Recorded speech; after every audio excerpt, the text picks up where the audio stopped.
This is Kirk Smith with I.C.H.E.'s Take 5.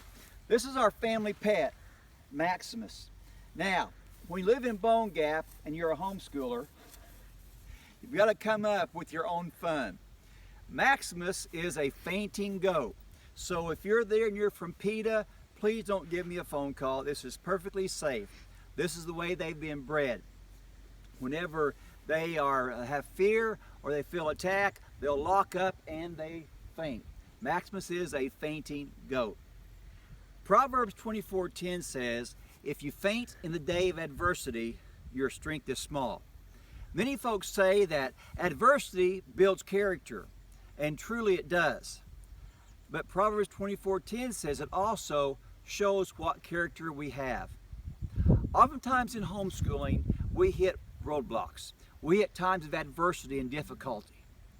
And sometimes, quite frankly, we kind of fall apart. We get upset. I've talked to women who've broken down and cried about how poor they're doing. I want you to know that if you faint in the day of adversity, you have some good company. After Joshua failed at Ai and 36 of the Hebrews died, he came back to camp and he fell down before his face and before God and said, oh, we should have just stayed on the other side of the Jordan where we were happy and content. And God responded by, get up off your face. There is sin in the camp. Then there's Jeremiah. Jeremiah was in prison for preaching the word of God. God told him in Jeremiah 12:5 that if you can't keep up with the horses, how can you keep up with the foot soldiers? During a time of self-pity. So I want to encourage you, these Old Testament giants, Joshua, Jeremiah, there's others as well who face tough times. It's okay to face tough times. It's okay to fall in the day of adversity as long as we know where to look.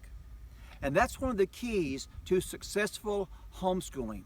It's not in being the perfect parent, always having the right word or the right lesson. It is knowing from whence your strength comes. It's like Micah says, though I fall, I will arise. Though a righteous man falls 7 times, he will get back up. Gideon was very scared when he got his call to invade the Midianites. But what was interesting was God didn't start him out fighting the Midianites. Instead, he went to his father's own yard and tore down the Baal idol, the Baal altar there. And he did it by night. Why? He was scared. But yet, God met him at that point. Later on, when God did call him to fight the Midianites, he was still scared. He wanted to know for sure that this was God's voice. And so he gave the famous Gideon's fleece to lay the fleece of wool out on the ground. One day it was wet and the ground was dry. The next day the ground was dry and the fleece was wet. And that was a sign because he was afraid. It's okay to be overwhelmed. It's okay to have adversity. It's even okay to faint, folks, as long as we're in process. Because Gideon went on to be a mighty deliverer for the people of Israel.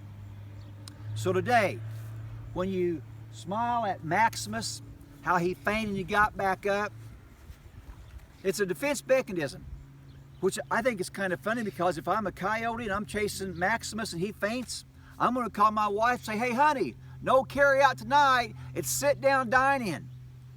That's the way God's made them. But yet every time, Maximus always gets back up.